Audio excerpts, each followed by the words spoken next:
No problem. Hello, everybody. Before we start the session, a quick introduction to the 4 people on the stage who are actually famous. So, on my right, we have Anil Kumble.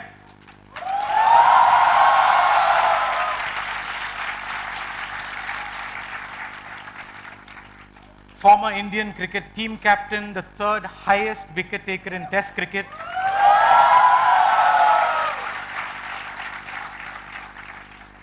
And a Padma Shri.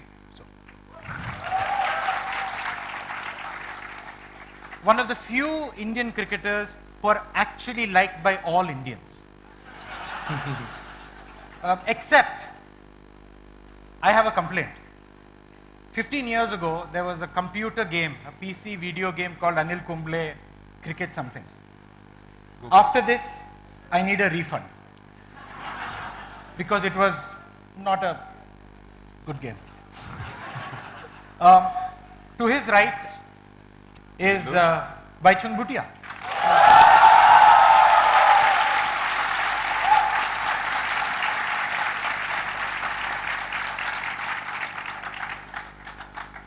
One of India's most famous footballers. He thinks he's played for India around 107 times. He's not sure because the records are kind of iffy. And we will get to the state of that in a bit. Because we have a largely Indian audience, he plays a game called football. Ball game, 2 teams, 11 people, but no bats. He's also the founder of the Baichung Bhutia football schools in Delhi and Mumbai.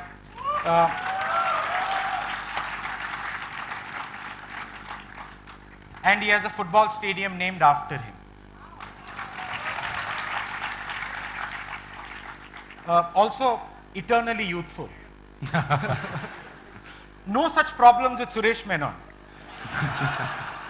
who is the editor of Wisden India, and I particularly remember him because when I was growing up in the Gulf, like most Malayalis, Suresh used to write a hilarious column every Friday evening, many of which I have copied in my own writings in the years since then.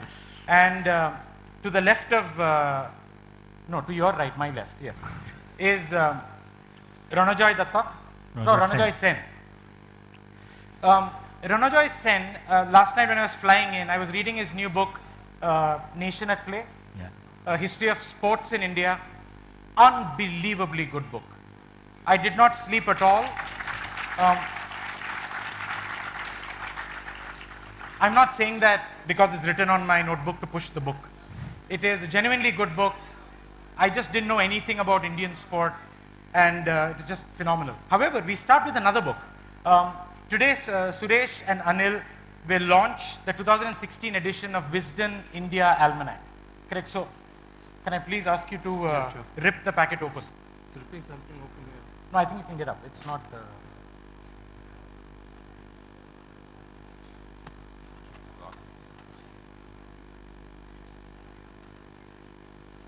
You need to check. You need to check. Stick inside.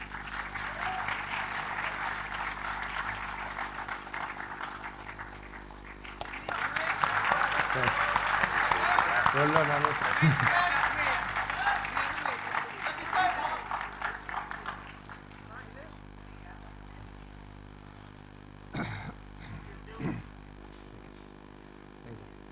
Oh, and finally there is me, because in every international sports event right now, you need a little sex appeal,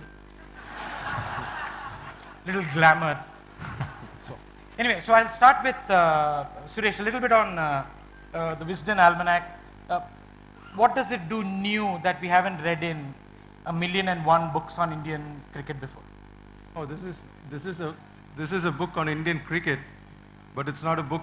It's not a sort of a casual book on Indian cricket. This comes with a history of 150 odd years. The Wisden is known as the Bible of cricket, and traditionally it's a book of statistics, it's a book of fine writing, it's a book of excellent obituaries, which has always been one of the highlights of Wisden. It's a book of mad things that happen in cricket, but it's also a statistical compendium. And Wisden has been doing this for 150 years. Wisden India is now, this is our fourth edition. And it's a more Indian, it's a completely Indian version of Wisden. Except for the statistics, there's nothing in common between the two Wisdens in the UK and here. And unlike the UK edition, you have 6 people of the year and not 5 people of the year. Yeah, that's got to do with the population.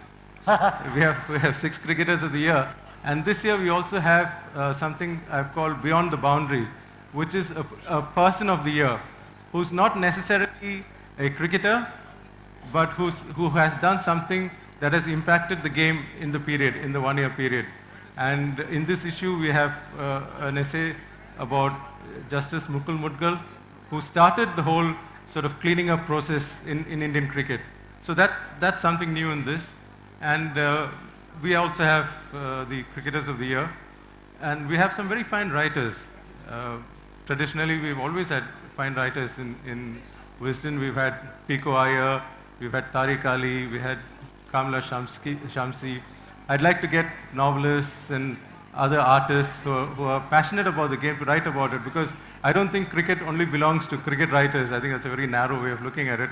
Anil has written for it, and perhaps Baichung will write for it in the future. I'd like to get a wide range. In fact, that was my next question. Baichung, another book event, another book on cricket. Are you fed up? Do you wish, and to be more serious, do you wish? No, seriously, I'm not fed up because I don't read any of them.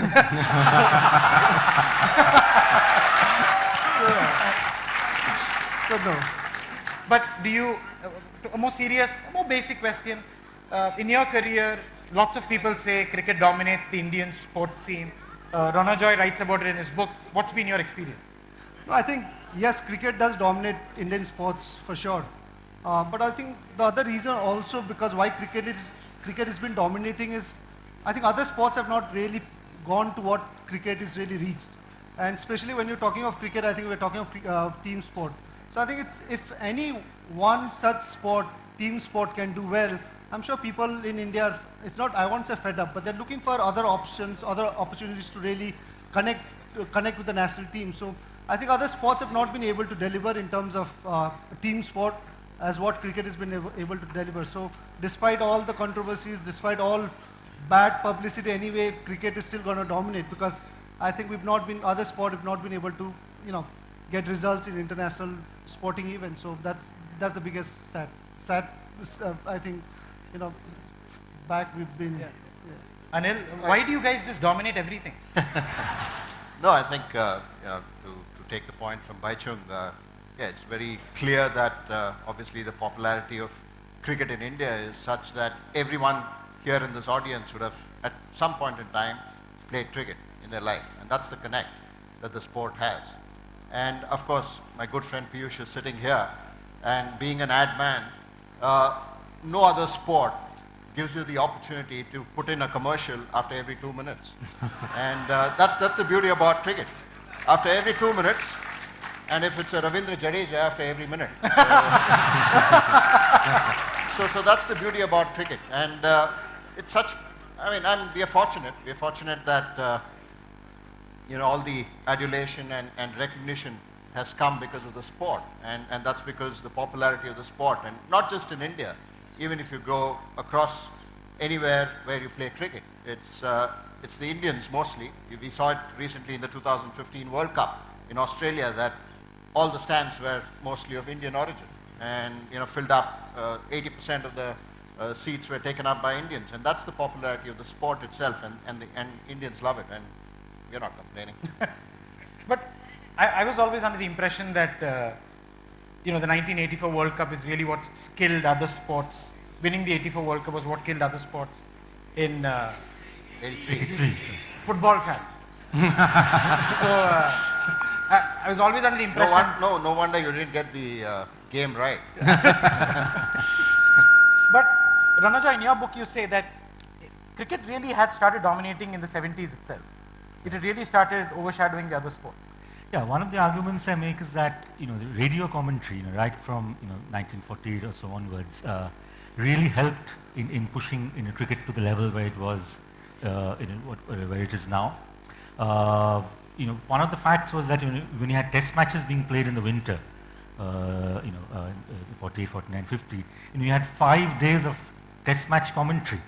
Whereas, for the other sports, soccer had commentary going back to the 30s too, but it was just, 90 minutes. So I think that made an imprint on the mind, which I think gave a head start. And All India Radio was also, in some ways, I would argue, partial to cricket. And that, I think, gave it a head start. But it's a fact that in the 50s and even in the early 60s, football and hockey were equally popular. So I've talked to people like, when I was researching my book, people like Leslie Claudius, the great Anglo-Indian hockey player who actually won 4 Olympic medals from 48 to 60. And he was telling me that in the 50s, a tournament like the Baichung Cup, which is the second oldest hockey tournament held in Calcutta, would draw enormous crowds.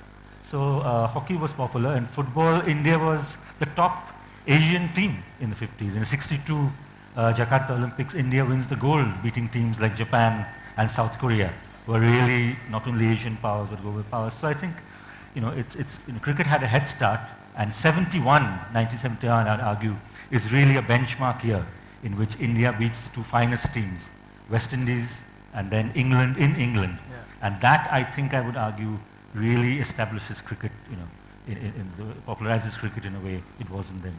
In fact, we were discussing before that even women's cricket had this brief period of tremendous popularity. That's true. I remember when I was younger, when I had black hair like you, that Shanta Rangaswamy, for example, in Bangalore was huge. And I remember a test match where India were doing badly, and I think Brijesh Patel had got out cheaply or whatever, and the sort of cry rose in the stands, "We want Shanta, we want Shanta," which is not something you can imagine today. I mean, women's cricket at that stage was whatever the reason. I mean, maybe it was just curiosity, maybe it was something new that people were surprised to see people like Shanta and Diana Adalji play with such competence in an apparently male game. So I think it started off very well, and I think we had periods when women's cricket have done well, but women's cricket is more sort of known for individuals over certain phases rather than as a team, although they beat England a couple of years ago in England. Very good. Again, perfectly segued into the second topic, which is to kind of look at personal milestones versus team milestones, the dynamics of that in both Indian football and Indian cricket. But before we get into discussing that, just want to ask both of you, your number one personal milestone in your career. Baichung first. No, I think playing for India for over 100 matches is something which I feel very proud about, and also captaining India for 11 years. But again, football is completely a team sport. So all the achievements, I think what you do what you get individually, I think it really goes down to your teammates, because every goal you scored, everybody focuses on the striker who scored the goal, and he takes all the credit and the headlines and all that. But I think there is always somebody who's made that assist. There's always team guys, including goalkeeper as well, who's made that save. So I think football is generally completely a team sport, and I think for any individual to succeed in football, I think we've got to have other 10 players equally good and equally in that same level of thought in terms of football to really succeed. Beautiful game, beautiful. But Anil, No difference. No different to what Baichung said. It's just because of Wisden that cricket generally gets attention towards individuals rather than sometimes team in terms of statistics. There's so much focus on cricket statistics, individual statistics. Obviously, individual performances get highlighted, but it's a team sport. I mean, no matter what you do, if your team doesn't win, then the performances that you have achieved on the field doesn't really give you satisfaction. Yes, you've done well for yourself, but if the team is lost, then obviously it certainly doesn't give you the kind of satisfaction. But cricket generally is spoken about a lot through statistics and measured. Performances are measured based on statistics, and that's how the game has grown over these years. And for me personally, I'd like to just, whatever Baichung mentioned, playing for India for more than test matches, captaining India, and then of course, one performance which obviously everybody remembers is the perfect 10. And that to me was the highlight of my career. So there are times when you picked up just that one wicket which have given the team a victory, and those performances also are extremely important. Like he mentioned, it doesn't get recognized or mentioned just because it's just one of those things which you don't really notice. So it's been a great journey, and 18 years playing for India was itself something very special. Do you ever get tired of speaking of the 10-wicket haul? No, not really. It's happened only twice in Test history. So obviously, you never think of going into a game thinking that you'll pick up all 10. Yes, you tend to go through in your mind the previous night about how you can dismiss the opposition batsman. And some days, that used to be my preparation. Used to be the preparation of going through the list of batsmen of the opposition and then getting them out in my mind, one at a time. And some days it used to happen in 15 minutes. Some days I wouldn't go beyond 2 batsmen. And probably, whatever I had thought the previous night actually happened on the field. And yeah, it's a very freak thing that happens on a game of in a game of cricket where someone picks up all 10. And probably I was destined to get all 10, and it was, I think, one of those moments. So obviously, the expectations after that really went sky high, and everyone, thought that, the next game I had to pick up 10. And cricket is such a wonderful game that it's like life. The next game, we played in an Asian Test Championship in Calcutta, and I got 1 wicket. And I struggled to get Shoaib Akhtar out. So that's the game. That's the game. Batsmen get 200, 300s. Next game, first ball, they get out. So that's the beauty about the game. You didn't have your parents, like traditional Indian parents, saying, last time you took 10 wickets. This time, can you take 10 wickets and score a century if possible? No? No. I mean, my dad was a reluctant watcher. I mean, the first ever match that he watched of me playing was I had to force him to come because he didn't know whether I played right-handed or left-handed. So he was one of those where, after a school game, he would ask me what happened to the match. He had only 3 questions. The first question was what happened to the match, result. Then second one was what did you do, and then what's the next game, and that's all. And I had to literally pull him to watch me play when Karnataka played Tamil Nadu in a Ranji Trophy. That was my second first-class match, and he came and watched. So that was the first time ever that he watched, although my mom obviously had more interest, and she came all the way to Hyderabad to watch me watch my debut in Hyderabad, my Ranji debut. So this is how they brought me up, and it was obviously thanks to them and a whole lot of people and the family, my wife and kids. I mean, without the family support, anybody can't really play sport. I know that Baichung will probably tell you that once you have children and you're literally 2-3 months away from home, so it's a challenge to manage home as well. So it's been a great journey for me. Baichung, pressure from family, I balancing? think, in fact, I was playing for India, and I'd been playing for the last 16 years, and we qualified for the Asian Cup for the first time after 28 years. So I went back home, and first thing, I said it was all over the news, and we were very excited because Indian football really qualifying for the Asia Cup after 28 years is a big achievement. So I went back home, and in Sikkim it was quite a big news because people follow football quite big. And first thing my dad says is, now you played so many years, you played for India now, can you come back and start getting a government job, just apply for a government job? That's the kind of thing, my parents' generation just wanted was a secure job. So I think that's also one of the setback for Indian sports right now, and I see that with a lot of footballers because I played in Calcutta for 20 years for both the clubs, and a lot of the players come from very humble background, and they get into clubs like East Bengal, Mohun Bagan, or play for India. And first thing, I think the pressure from the parents and the community around them also, and also for the player, I think it's just to get a job, government job, and get secured. But I think that's something which now is changing, and I think it has to change because if you play professional, I think that's where you want to depend. You want to work hard to achieve success. And a lot of the players, in fact, during my time as well, a lot of the good players, once getting job, I think they really started losing their hunger to play. And first thing after training they did was have quick shower, and they're like, I have to go to office, sign karna hai mujhe. Like, you've got to train extra 1 hour, half an hour. But their main thing was they want to get the training done fast shower and go back and sign for their office, which was quite sad. It's tough. It's tough. Yeah. In fact, one of the things I learned from your book was it's quite the relationship between cricket, football, hockey, and class, income groups, and so on. That's quite fascinating.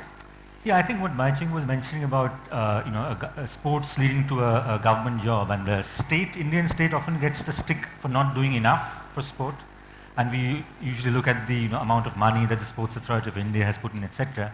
But what we don't figure is the factor in is how many state organizations, the PSUs, are actually into sport and employing people. It can cut both ways. It can sort of kill motivation, as Baichung was saying. You sign, you become a sort of paid employee, and your sporting excellence goes down the drain. But if you look at sort of the 1971 team, I mentioned the 1971 great victory. I think Suresh might correct me, but I think 9 out of the 11 players on that team were employed by the State Bank of India. Yeah, that's true. And your earlier Wisden issue actually has an article by Ajit Vadukut, the captain, who was also a SBI employee, actually writing about how important the State Bank of India was. So I think it's a complicated story of a lot of sports persons taking up sports for getting that government job. So even if you look at Mary Kom, and if you read her autobiography, she gets a job in the police after when she wins a few medals, and that's a big deal for her. So also I think for the non-cricket sports, I think that is still a very big deal. And Suresh, there is kind of a mixed up sense of incentives. If you're a cricketer, playing for the national team is probably the blank check for you. For almost any other sport, you're probably better off playing for a club than spending time trying to get into a national sport. Yeah, but in many cases, football is probably an exception where you can, I think, have a career outside of, as a club player, outside of the national, being a national player. But for many sports, it's the reverse. Unless you're a national player, you're not commercially viable in a club side. So I'm not very sure that that works in sports other than cricket. But I think what has changed over the years is that in its own way, cricket has kind of pulled certain teams upward. I mean, however much we criticize the cricket board, the fact is that it is the best run sports body in the country by far. And what they have done is they have been able to sell the sport well.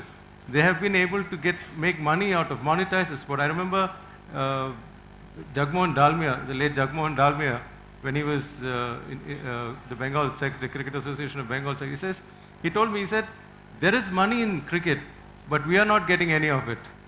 So he consciously sat and worked out a scheme by which television channels actually paid the cricket board to telecast matches, whereas in the earlier days, the board had to pay the television channels to telecast the matches, which was ridiculous. So cricket has consciously worked out a scheme by which it has enriched itself. Of course, others have also enriched themselves along with it.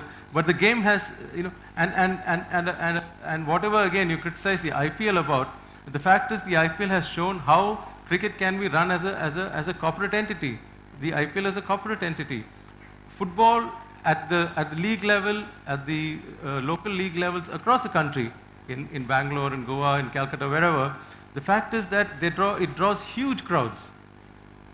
At that level, cricket does not draw crowds. At the first class level, at the Ranji Trophy level, cricket does not draw crowds. Cricket draws crowds at the international level. At the international level, football does not draw crowds. So this is the sort of dichotomy that Indian sports is dealing with. I'll come back to that because there's one of the points, the odd, again, it's a point you cover in your book about how Indian cricket plays a lot more international games than Indian football does play international football, and if that is a factor in. But I wanted to just dwell on BCCI for a second. So sometime back I spoke to somebody who plays in the Indian cricket team right now, off the record. And I told him, oh look, BCCI, den of thieves, satanic, And he said, look, I love BCCI. I mean, he said the BCCI is the best thing that's happened to me. He said two things. He said, one, it's made us financially secure. And then he said a second thing, which I think is a little bit more controversial. He said, for the first time, and you have to correct me, he's told me that for the first time, we didn't feel that we were under white people dominating us in a sport. We felt that we were equal to them, and that strength was given to us by the BCCI. What? I mean, Suresh did mention about Mr. Jagmohan Dalmia, and I think even in cricket, from 1996 onwards, once India hosted the World Cup, that's when things changed in terms of monetarily, in terms of even infrastructure development in various cities, even the existing grounds, the quality of grounds and quality of infrastructure changed, post 1996 World Cup.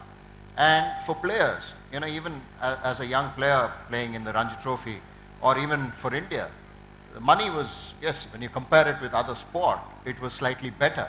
But if you compare it with your own, people who passed out of engineering in Bangalore, it was nothing to match. I mean, there were no contracts. So it was still, you had to still, you were very insecure. So those things changed in 2000.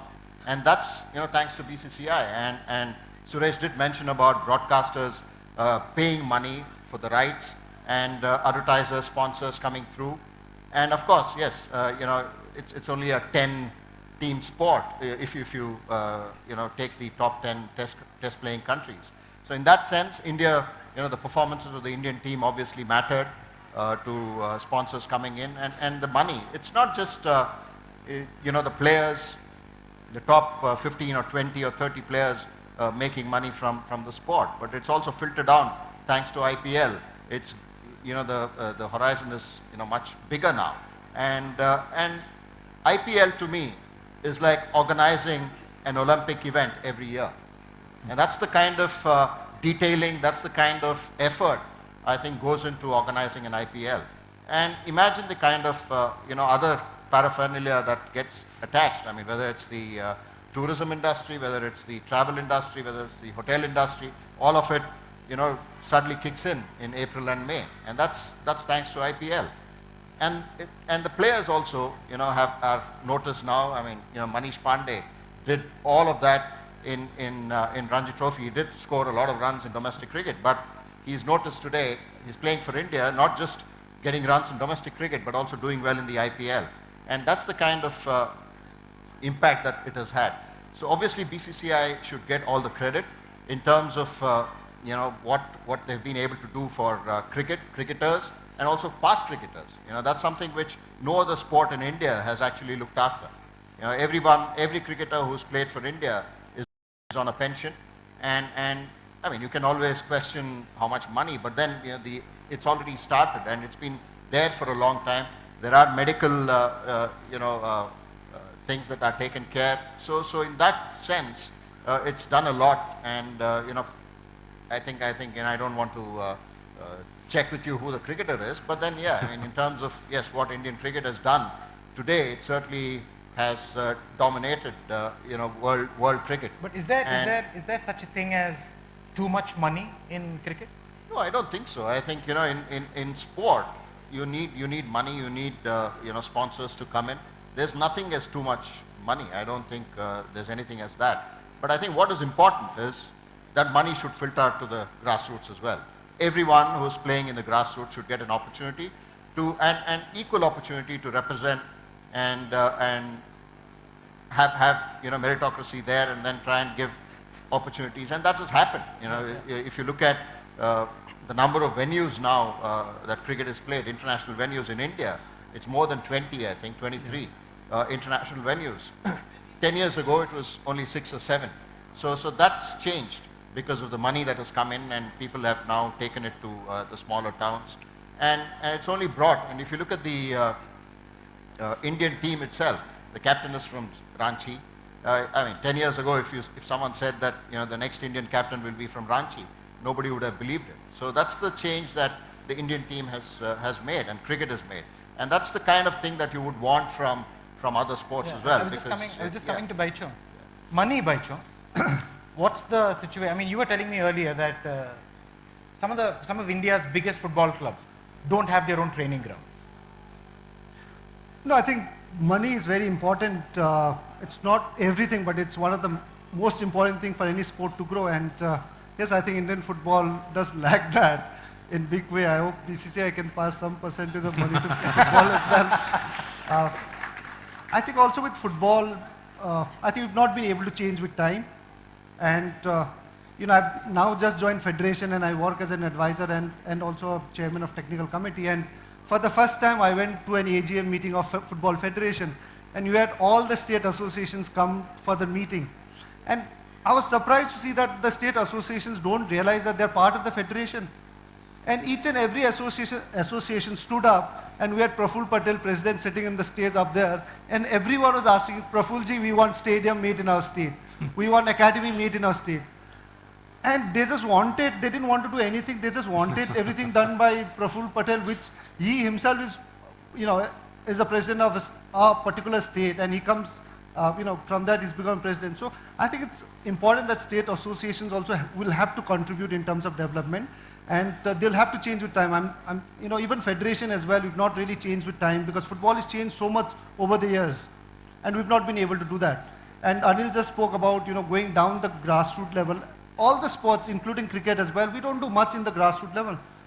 Cricket, IPL, it's all about, top players. ISL football, it's all about top players. Nothing goes down to the grassroots level. And until and unless we don't have investment done in terms of guidance, in terms of training, in terms of anything, and we don't support and guide the younger generation, then it becomes very difficult to produce good quality players. And I think that's one of the main reasons what we really need to focus, especially with football, is, and what we've started doing in Federation is working with the grassroots. And I think with European football, if you look at it, a lot of the smaller clubs and also bigger clubs really focus so much on grassroots and youth development. And if you today look at the biggest names of world football, Messi, Barcelona product, you've got Cristiano Ronaldo from in Portugal, so Sporting Lisbon. So I think in India, what we don't do is the people who really work in grassroots are not financially or any other way benefited.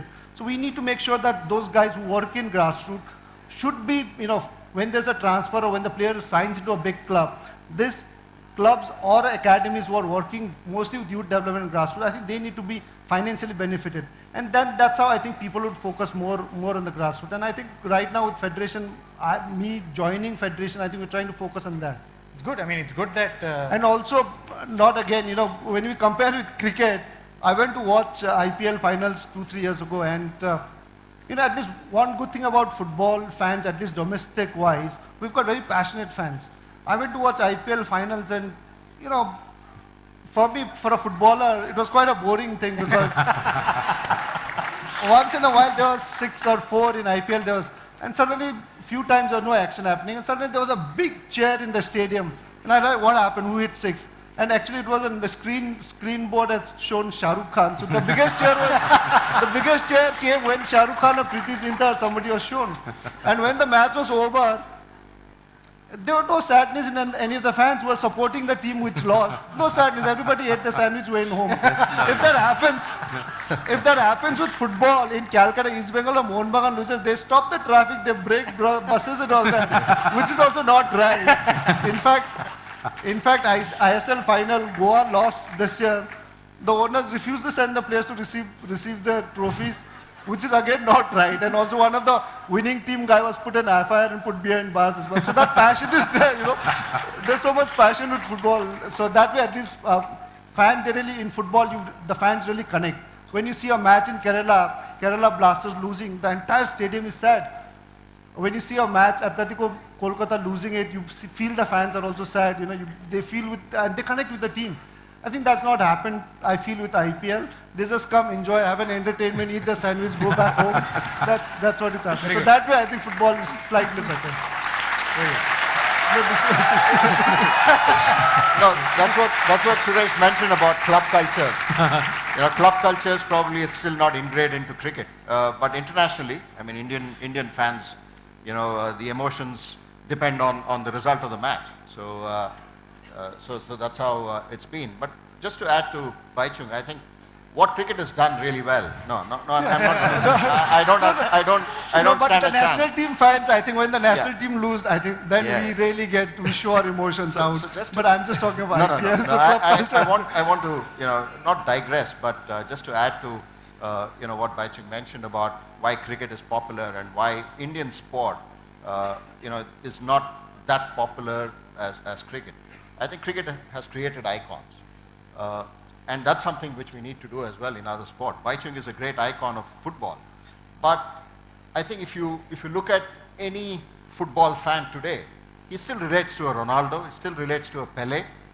I mean, he should be relating to a Baichung Bhutia. And if we do not create this, Indian sport is not going to be, it's going to be like this forever. And that's the challenge. That's the challenge that all of us have. I mean, in cricket, if you go to any kid here, he will relate to a Sachin Tendulkar, a Dhoni, a Virat Kohli. So that's the change that we need to bring in other sport as well. Until and unless, we can keep talking about, bringing in money and all that. But this relationship has to happen.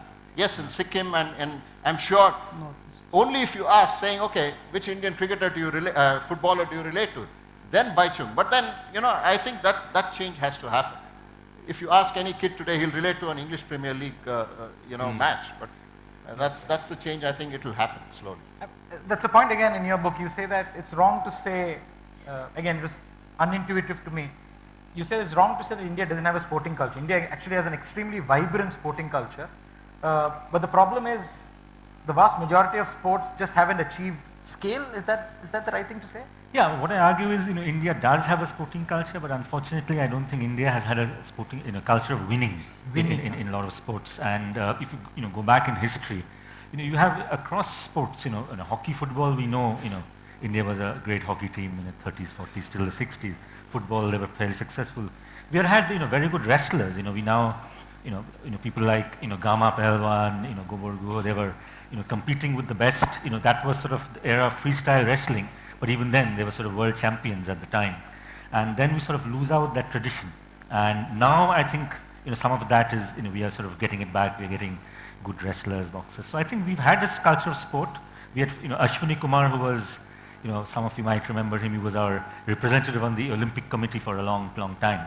And he was the one who had in the 70s, I think, 80s said that India lacks a sporting culture. I think that is something I argue against in my book by bringing out several examples from history.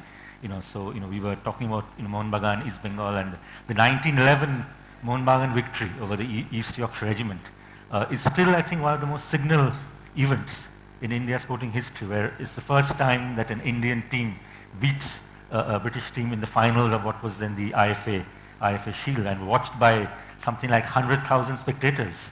And reported all over the world. The Reuters picks it up in the newswire, English newspapers report on it. So I think we do have a culture, but a lot of it hasn't been translated into a culture of winning, which is a good or a bad thing. We can sort of argue again.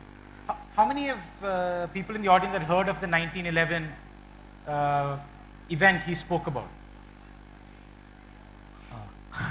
There is very good potential for his book. I have a whole chapter on that.